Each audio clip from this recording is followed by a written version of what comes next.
Kisah Tuan Muda Direktur Perusahaan. Episode 46-47. Saat berada di jalan, sesekali Lion melirik Nana yang diam tanpa ekspresi. "Kamu mau kemana?" tanya Lion. "Ke kantor JH," jawab Nana singkat. Mendengar nama JH, Lion berhenti mendadak. Jelas saja Nana langsung kaget dan hampir kejedot. "Apa kamu tidak bisa membawa mobil, ha?"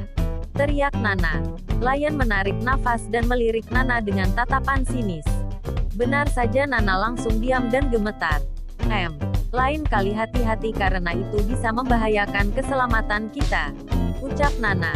Meski Nana sudah merendahkan suaranya, namun Lion masih menatapnya dengan sinis. Melihat itu Nana semakin ngeri. Ya Allah, Nana takut dengan siluman ini. Apakah aku harus bacakan ayat kursi agar dia bisa berhenti menatapku? Tapi dia kan manusia. Rasanya ingin belajar ilmu menghilang. Biar kayak Om Jin yang tinggal bilang tuing, langsung hilang.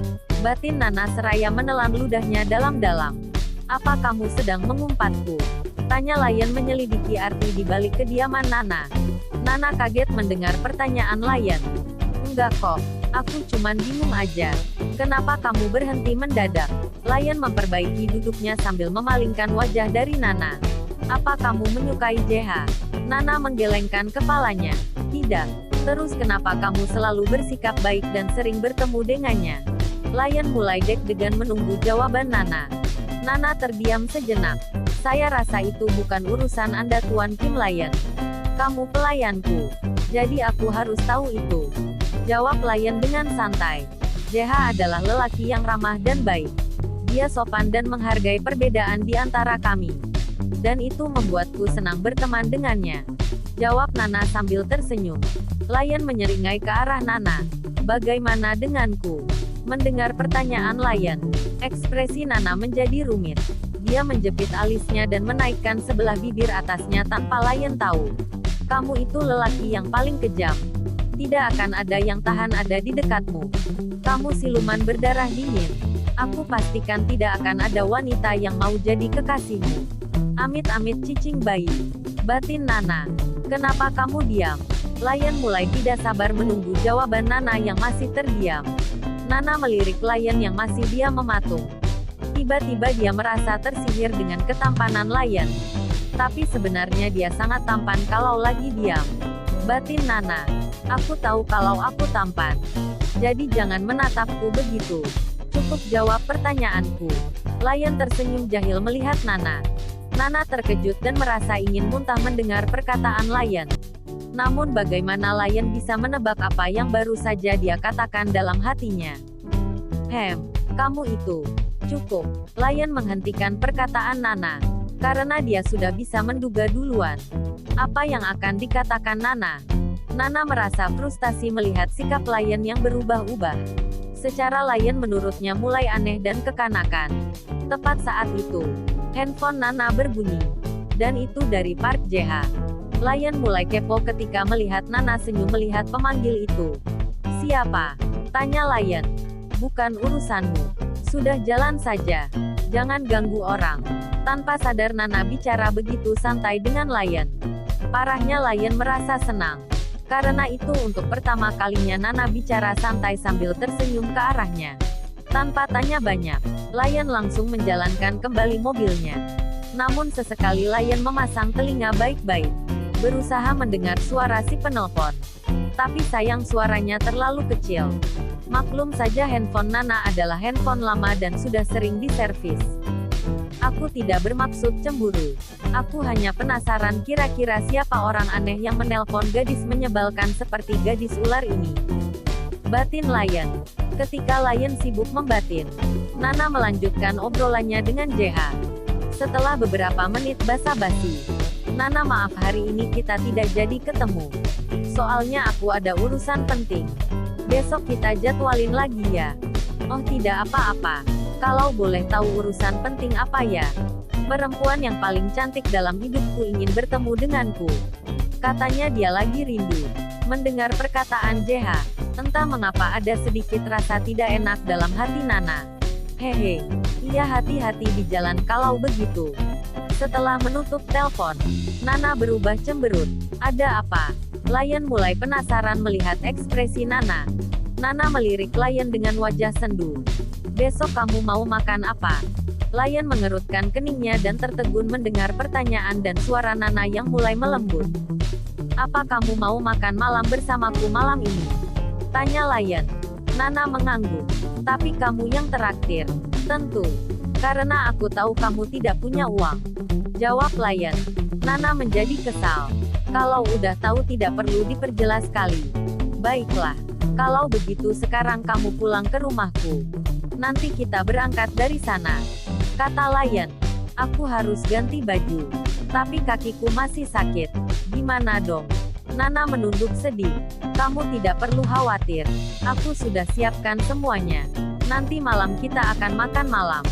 Dan aku akan membawamu jalan-jalan ke kota Seoul di malam hari.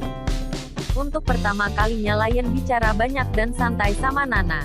Tapi dia sedikit cemas kalau Nana akan menolak ajakannya. Nana terdiam sejenak. Baiklah. Jawab Nana. Lion terkejut melihat Nana dari tadi begitu patuh padanya. Tapi dia tidak mau berpikir banyak. Yang penting Nana udah setuju. Itu cukup membuat hatinya senang. Sementara Lion membawa Nana pulang ke rumahnya. Di waktu yang sama, JH mengendarai mobilnya menuju rumah seseorang yang paling dicintainya. Beberapa saat kemudian dia sampai di sebuah rumah yang sederhana. JH masuk melalui pintu gerbang sambil menenteng bahan masakan setelah memarkir mobilnya. Setiap kali memasuki rumah itu hati JH selalu merasa senang dan nyaman. Halaman rumah ditumbuhi aneka macam bunga yang cantik dan indah. Dirawat oleh tangan terampil. Rumah itu juga jauh dari jalan raya jadi udaranya sangat bersih. Sayang kenapa tidak langsung masuk saja. Tiba-tiba perempuan parubaya keluar dari rumah. Dan melihat pemuda kesayangannya berdiri di depan rumah sambil menutup mata. Mendengar suara itu, JH membuka matanya. Oh ma, aku merindukanmu. JH tersenyum lebar melihat wanita yang berdiri di teras sambil memandangnya dengan penuh kasih sayang. Wanita itu langsung mendekat dan memeluk anak lelaki satu-satunya itu. Sayang kenapa kamu baru datang sekarang? Oma sangat merindukanmu. JH melepas pelukannya dan menatap ibunya. Maafkan aku. Iya, yang penting kamu sudah di sini. Oh ya kamu bawa apa itu? Jaehi melirik kresek yang ditenteng JH. JH mengangkat kresek itu. Aku ingin membuat masakan lezat buat Oma. Jadi ayo kita masuk. Jaehi mengangguk dan langsung membawa JH masuk ke dalam rumah. Setelah sampai di dapur, JH memakai celemeknya dan memulai untuk mengeksekusi bahan makanan yang dibawanya. Apa kamu butuh bantuan? Tanya Jaehi. JH menggoyangkan jari telunjuknya. Tidak perlu. Karena Pangeran JH akan memasak sendiri buat Ratu Jaehi. Mendengar perkataan JH, Jaehi tersenyum geli. Dia bersyukur memiliki JH. Meskipun suami tercintanya meninggalkannya semasa JH baru berumur 10 tahun. Dan lebih memilih tinggal dengan istri barunya. Tapi dia tetap bahagia karena JH tidak pernah mengeluh dan selalu menghiburnya. Penyedap rasanya Oma taruh di mana? JH berteriak sambil membuka laci satu persatu. Jaehi menengok ke arah J. Ada di laci paling tengah. Udah ketemu. Setelah itu JH langsung mencampurkan penyedap rasa ke masakannya. Sesaat kemudian semua masakan telah matang dengan sempurna. Baunya benar-benar menggoda. Jaehi langsung mencicipi semua masakan JH. Lezat. Benarkah? Tanya JH. Jaehi mengangguk. Tentu saja. Anakku memang terbaik dalam hal masak-memasak. Terima kasih Oma, ucap JH. JH dan ibunya langsung membawa semua masakan itu ke atas meja makan dan menyantapnya bersama. Apa kamu sudah mengunjungi ayahmu? Tanya Jaehi sambil mengunyah makanannya. JH menghentikan makannya dan menatap ibunya tanpa ekspresi. Bagaimana masakanku Oma? Tanya JH. Jaehi menarik nafas. Enak kok. Malah enak banget. Makasih ya sayang. JH mengangguk dan menyimpan kekesalannya di balik senyum di wajahnya. Apa Oma boleh bertanya sesuatu? Tanya Jaehi dengan ragu. JH mengangguk sambil mengunyah makanannya. Kamu sudah dewasa sekarang. Tidakkah kamu ingin berumah tangga? Tanya Jaehi. Umurku masih 28 tahun. Untuk ukuran pemuda Korea itu masih sangat muda. Jadi bisakah Ouma tidak membahas itu? Ucap JH. Jae-hee menarik nafas dalam. Sebenarnya dia sangat ingin melihat JH menikah dan memiliki anak.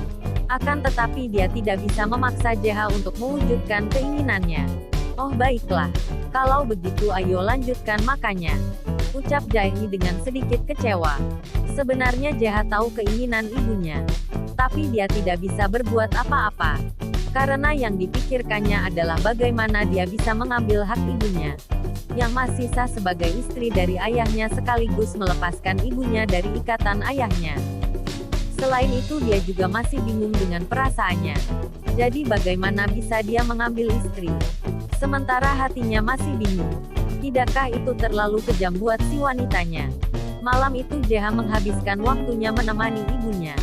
Sementara itu, di depan cermin di salah satu kamar yang ada di rumah Lion, seseorang tertentu sedang sibuk berdandan. Tiba-tiba suara pintu terbuka. Nana sedikit terkejut. Namun setelah itu dia kembali tenang setelah melihat sosok tinggi dan tampan muncul dari balik pintu. Ada apa? Tanya Nana sambil jaga-jaga siapa tahu Lion akan menyerangnya. Lion menarik nafas dalam. Tanpa mengatakan apapun dia berjongkok di hadapan Nana. Dan melihat kaki mungil dan imut Nana. Yang tampak mulus meskipun kulitnya berwarna sawo matang. Nana semakin waspada. Apakah kakimu sudah baikan setelah diurut? Tanya Lion sambil mendongak menatap ekspresi Nana yang waspada. Nana sedikit grogi melihat tatapan dan rasa peduli Lion. Jawab Nana. Kalau begitu apa kamu bisa jalan? Lanjut Lion. Memangnya kamu mau bawa aku kemana? Tanya Nana. Sambil berdiri Lion menjulurkan tangannya. Nanti kamu akan tahu. Sekarang sudah waktunya. Ayo kita pergi. Nana menatap tangan kekar Lion. Setelah itu menatap wajahnya. Aku bisa berdiri dan berjalan sendiri. Oke, ucap Lion seraya berbalik meninggalkan Nana. Meski penasaran tapi Nana tetap mengikuti Lion dengan patuh tanpa banyak bicara. Dari depan terlihat Lion melirik ke belakangnya berulang kali sambil tersenyum. Gadis ular ini terlihat manis kalau manyun begitu. Gumam Lion. Sebelum sampai di depan pintu keluar, Nana mendapat panggilan dari kakaknya. Segera dia memberitahu Lion. Bisakah kamu menungguku di luar? Tanya Nana. Lion mengerutkan keningnya. Ada apa? Aku ingin bicara sebentar dengan kakakku. Jawab Nana. Untuk sesaat Lion terdiam. Setelah berpikir lama dia mencoba mempercayai Nana. Baiklah. Tapi jangan lama-lama ingat itu. Aku akan menunggumu di sini. Ucap Lion. Oke. Sahut Nana. Setelah mendapat izin dari Lion, Nana langsung bergegas kembali ke kamar dan segera mengangkat panggilan dari kakaknya si penggila drakor. Bersambung.